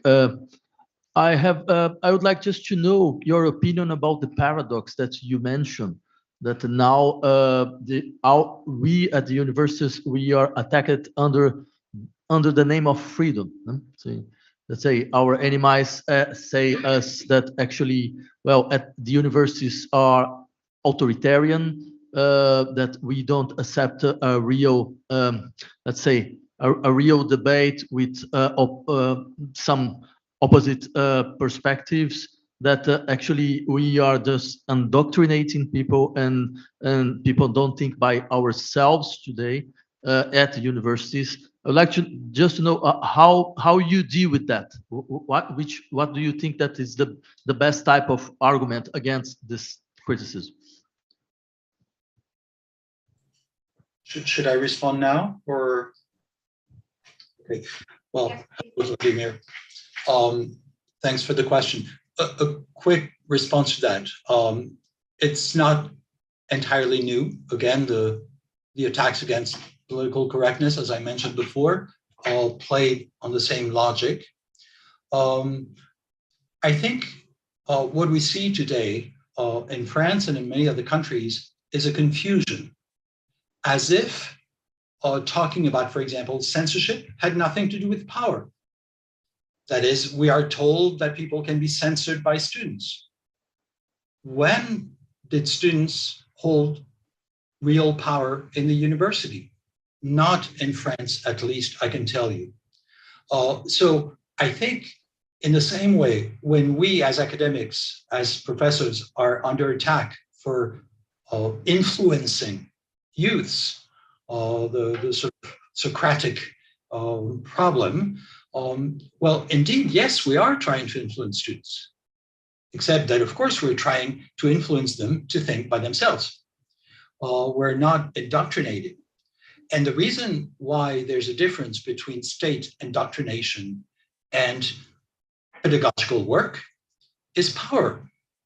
Again, we cannot pretend that the state has no power and that we do have power, or that corporations have no power, that we hold power. I think basically that's why critical thinking is so much under attack, because we talk about power. The fact that, of course, it's not symmetrical. Even if I tried to transform my students into, I don't know, sectarian gender studies or critical race studies persons, etc., well, they're subjected to a million different influences, and the consequences of listening to me or not listening to me are going to be minimal for them compared to what happens if, for example, the state stops funding fellowships for people who talk about those issues. So there's a radical dissymmetry that is erased in public discourse when people will say, on the one hand, it's bad that you have illiberal regimes, but on the other hand, you have to be very careful with these professors who talk about critical race, etc. I think there's no symmetry in power. That's the lesson, for example, of gender studies. Oh, but that's the lesson of critical race studies. It's not symmetrical. Power is not.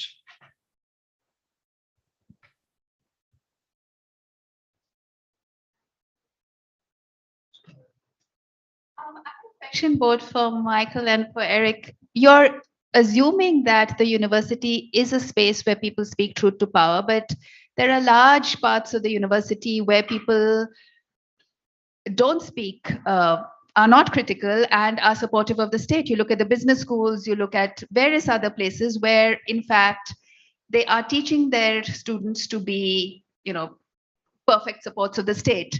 And increasingly, in authoritarian regimes, those are the kind of people who are going to be filling the university. So I don't see that this old idea that, we are under, this is a space of freedom which has to be preserved, is actually working. And the second question is really about, again, the contradiction between the universities as a mechanism for credentialing and the university as a space of, teaching people to think for themselves. Because, in fact, the universities which do the best in terms of ranking are also those which send their children into the most elite jobs. The whole of the empire was filled with Oxbridge graduates. The whole of, of the CIA is probably filled with people from Harvard and Yale and so on. So it's not very clear to me that credentialing is really, that function of credentialing is not at variance with that other function of critical thinking. And how do we know we're not promoting bullshit in the university? Boy, oh boy, where do you start with that? The premise of what you just said seems to be that a university cannot have taught somebody to think critically if upon graduation they go into McKinsey, or 80 years ago, they cannot have been taught to think critically if they go into the Burmese police, or that they could not be thinking critically if they go into the CIA. That's a series of contentions, with the greatest respect, that may or may not be true. But I wouldn't judge the capacity of universities to create free speaking spaces by the career outcomes of those we teach. We don't have a business school, but if we did, I wouldn't judge whether that school is teaching people to think freely if they go into the Austrian Foreign Service or they go into Microsoft. I think we can do our jobs, teach them to think critically, and have a lifelong impact on how they think. And the premise of what you're saying is that because we credential for these social functions in a capitalist society and in a state order, we're somehow complicit in training them in the habits of mind that go with those orders. That's a whole set of complicated statements, and I think they need to be unpicked. I taught at Harvard. I vividly remember having a student come back who'd got one of those six-figure jobs at Facebook, and she's a nice young woman from Afghanistan, as it happens. And she came to see me in Budapest when I was in Budapest, and we had lunch. And she said, "Excuse me, professor, could I do something?" And she reached into my pocket, as I'm doing now, and pulled out my phone and turned off the location device. Because having worked at Facebook, she knew exactly what data I was streaming up to the world. So we can draw two conclusions from this little story. One of them is that I fitted her perfectly for the corporate world of Facebook, and another slightly more hopeful, that she learned a more subversive way of thinking. I guess that's how I'd react.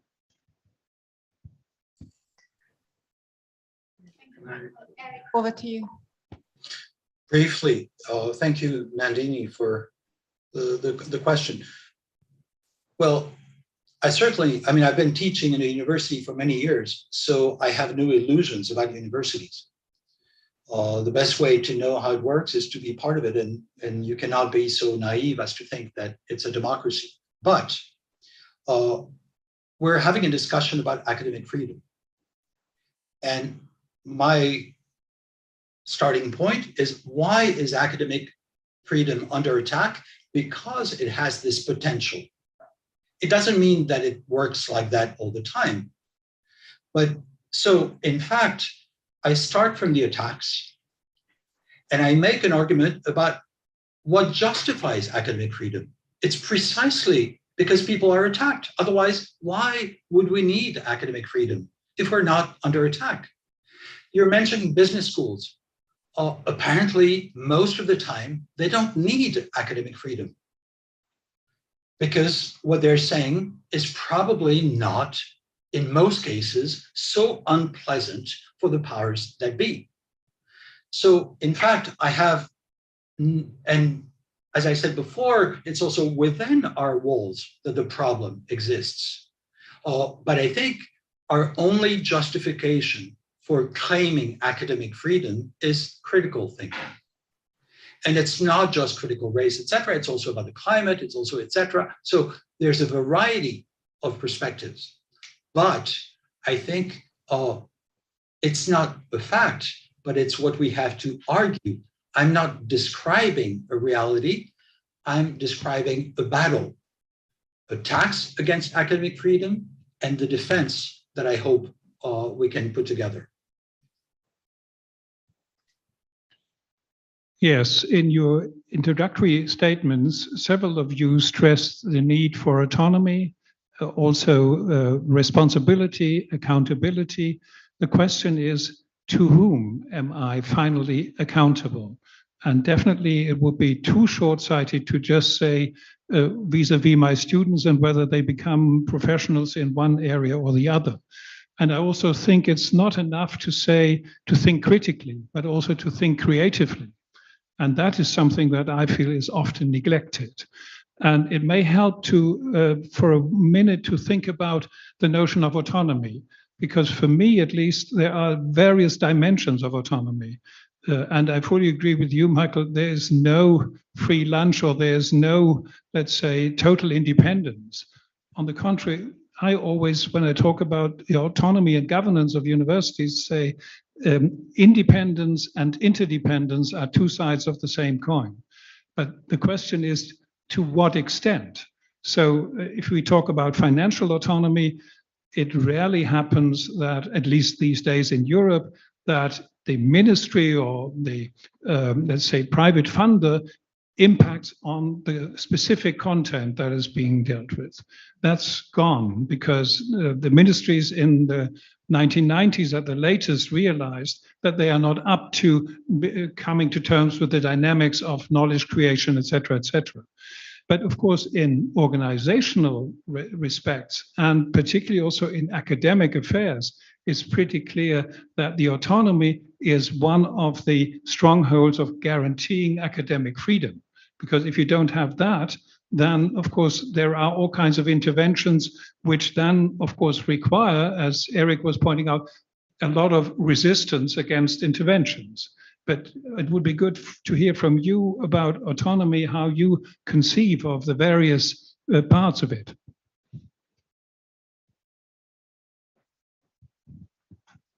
So this is a question for all of you, and I'd just like to go in the original speaking order. I think autonomy is obviously something that is desirable, that underpins academic freedom. But my worry is that the procedural forms of autonomy may be maintained. But if the personnel change and society as a whole becomes conservative, then how does procedural autonomy help? I mean, that's my worry, because I see this in my university where the rules for recruitment may be followed in principle, but in practice, there are lots of ways that you can subvert it, in the sort of sense that you can have what Kim Chappell has called autocratic legalism, autocracy through legalism. So you can have a subversion of autonomy through procedural autonomy. So what does one do in that context? And I just want to respond to both you and Eric. I completely agree that universities are not turning out boiler template kind of people, and they do allow people to think for themselves, however, powerful. But this is the kind of critique that is coming from students who want decolonization of the university. So there has to be some way of also addressing that history without sort of not, I mean, one has to recognize that the people who have been subject to economic wisdom, quote unquote, which has harmed them, or to colonialism, may have a different view of how those universities work. So.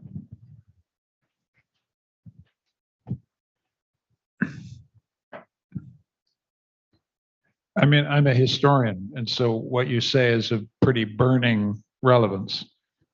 I teach human rights and its history, and you simply can't teach the history of human rights until you teach the history of colonialism, decolonization, and national self-determination. That is the history of human rights in very large measure. And I don't think it was taught that way in the 1980s, but it sure is now. So that's an example of decolonization, I guess. It's just people rethinking, re-understanding, reinterpreting their discipline in ways that transform how we teach. So when I say we curate knowledge and create new knowledge, what I'm very struck by at my advanced age is just how completely the history curriculum that I learned in 1965 as an undergraduate in a Canadian university, just how completely different that curriculum now is in 2022. Not always for the better, but very largely for the better because of an encounter with the facts and history of empire. I mean, it's just, you can't teach Canadian history, to use an example that'll lose most of the audience, unless you reckon with the Aboriginal fact in Canada, end of story. And that didn't really start, it's an interesting example because it didn't really start inside the university. It started partly inside the university, but it was mostly people walking outside the university, banging on the door, saying, why aren't you dealing with the history that we understand and we've lived in, et cetera. So some facts about that. My sense about institutional autonomy, just to go to Willem Krul's issues, is that autonomy is relative. It's highly interdependent. But this is the standard sociology of modern organizations, it seems to me. I mean, everybody wants the Volkswagen Foundation's money, but we want it on our terms. So then you come halfway or something, right? Everybody in this room wants George Soros's money, but we talk to George and sometimes push back. George has 1,000 good ideas a day, and only one of them is possible, right? So it's a back and forward. It's an uneasy. It's conflictual. It requires leadership to manage. I mean, that's how I would see it, but I think it's terribly important. This is why I go on about universities being so old. I think it's fantastically important for us to have a sense of esprit de corps, a sense of pride, a sense that we're not just the playthings of powerful corporations and powerful governments and powerful NGOs and powerful ideologies. We've been around a long time. They're going to be universities in 1,000 years if we're around. And it's that reading of institutional autonomy that I care about.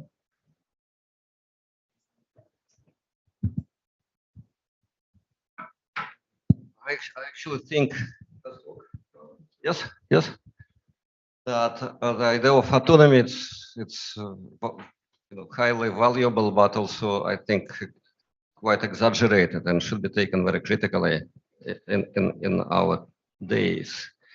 And there are many other dimensions such as public impact, relevance, interest of the students, interest of the readers, interest of the funding bodies, interest of the government, all this kind of non-measurable and almost non-conceptualizable dimensions, which autonomy kind of denies. So, but different countries or different academic cultures have their own traditions, like research assessment framework in England. So, public impact is a big part of that, of this regular assessment. People hate it, but I taught at Cambridge for very long. I saw how much it had improved the atmosphere, or kind of opened the windows. In Germany, of course, the governmental bodies or the land ministries sort of they cannot enter into the details of scholarship, but exactly they judge the relevance in broad social relevance in broad terms.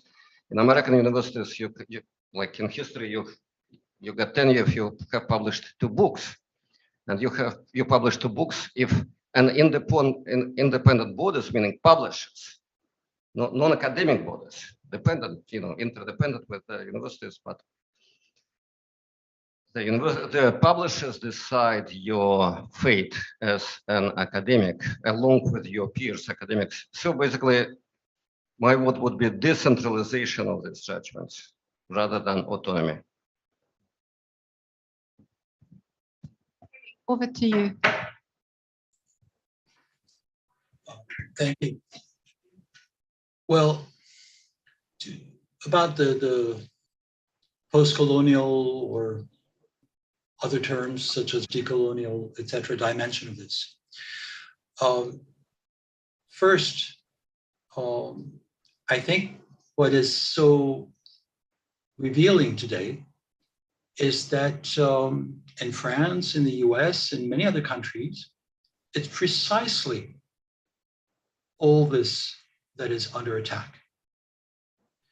So, in fact, you're perfectly right, Nandini, that academic freedom has been, for the most part, academic freedom for the privileged, etc. So, yes, indeed.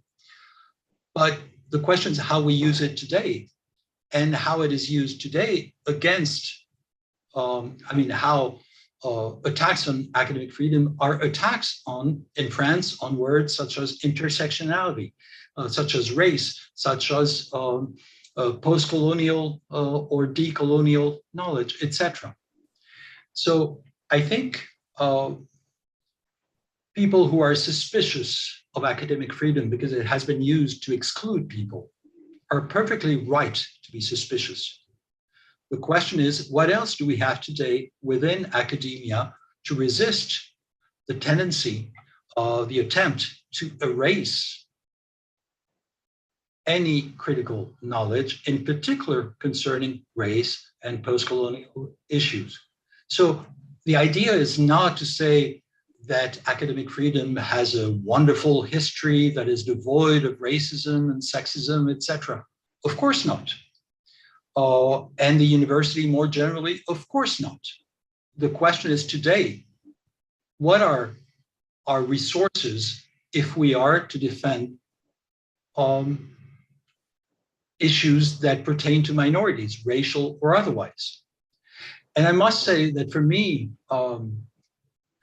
there's not just for me personally, but more generally, there's something that is quite clear today. In France, and not just in France, people are attacked either as minorities or as allies of minorities. And as a white man, this is something that I know very well because I receive letters at home, anonymous letters, saying that I will be hanged at the liberation because I'm a traitor to my race.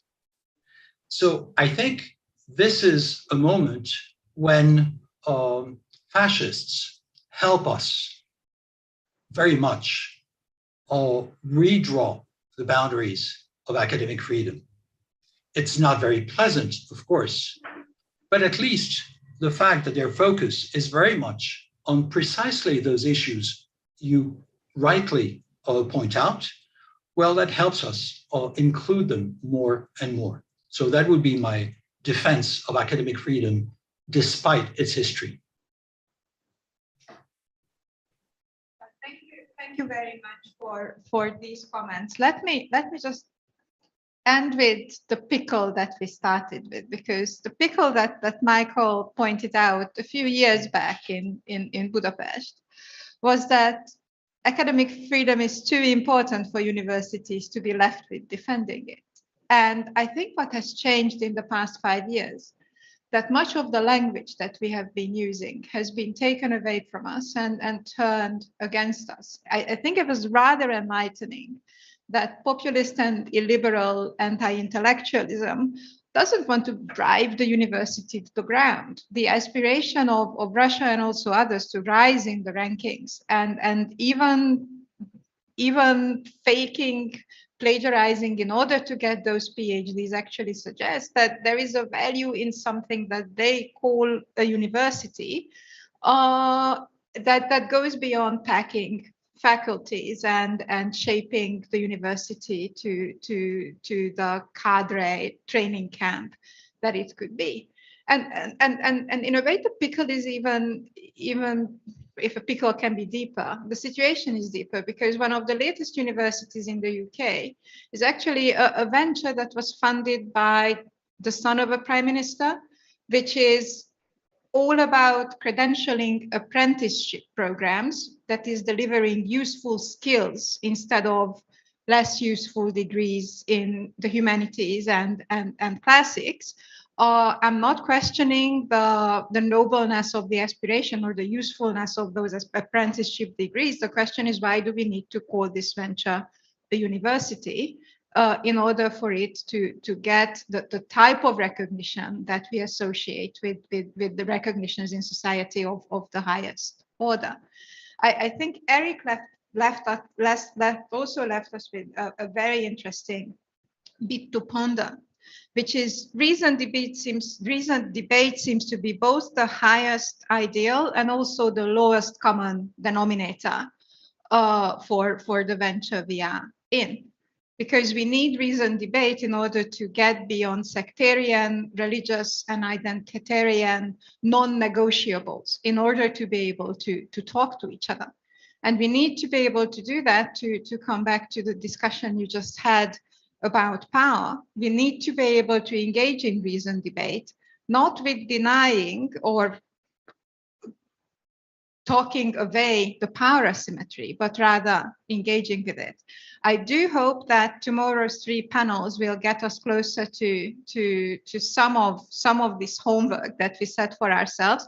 I would like to thank Shalini and Wilhelm for bringing us together. And hopefully behind that magic door, there is a bit of a reception to reward those of you who stayed with us till the end. Tomorrow we are starting at 9 a.m.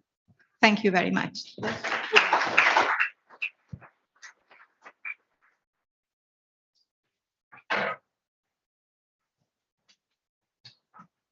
Merci.